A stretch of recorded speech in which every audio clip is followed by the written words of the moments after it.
코로나19 평택시 9번째 확진자가 논란이 되고 있습니다. 검사를 받고 확진 판정을 받을 때까지 상가와 숙박업소를 활보하고 다닌 것으로 밝혀졌기 때문인데요. 보건당국은 접촉자들을 예의주시하고 있습니다. 이창호 기자의 보도입니다.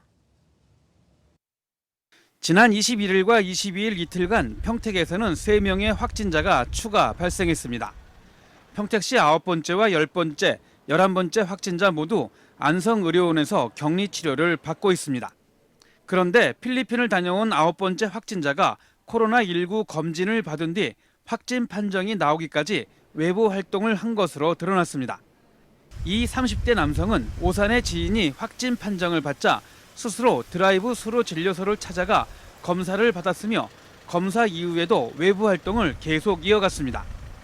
지난 18일부터 21일 확진 판정 전까지 공개된 이동 경로를 보면 커피숍과 주점, 노래방, 숙박업소, 지인의 집 등을 다닌 것으로 나타났습니다. 평택시 보건소는 확진 판정이 나지 않으면 보건당국에서 강제 격리 조치를 할 수 없다고 밝혔습니다. 그러면서 평택시 9번째 확진자처럼 의심 증상이 나타나 검진을 받았다면 스스로 자가 격리해야 한다고 강조했습니다.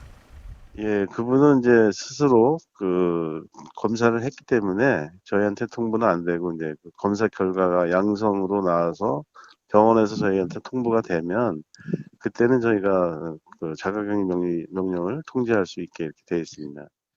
평택시 보건소는 9번째 확진자와 접촉한 22명을 집중 관리하고 있습니다.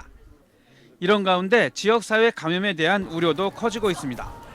정부는 지역사회 감염을 막기 위해 종교시설이나 유흥시설, 실내 체육시설, PC방, 노래방 등의 영업을 4월 5일까지 중단해달라고 긴급 명령을 발동한 상태입니다. 의료계에서도 지역사회 감염은 집단 감염에서 비롯되는 만큼 단체 활동은 중단해야 한다며 정부와 지방자치단체의 지침을 따라달라고 당부하고 있습니다. 우리 아직은 집단 감염이 없고 집단 감염만 발생하지 않는다 하면 그렇게 이렇게 산발적인 감염을 가지고 지역사회 감염이라고 할 수는 없죠. 정부의 지침을 좀 따라야겠습니다. 한편 평택시는 신천지를 제외한 교회 413곳을 대상으로 종교 집회를 진행했는지 점검한 결과 211곳이 실시했고 202곳은 실시하지 않았다고 밝혔습니다. 따라서 종교 집회를 강행한 종교시설에 대해서는 집회 중단을 권고하고 모니터링도 계속 실시할 방침입니다. TV로드 뉴스 이창호입니다.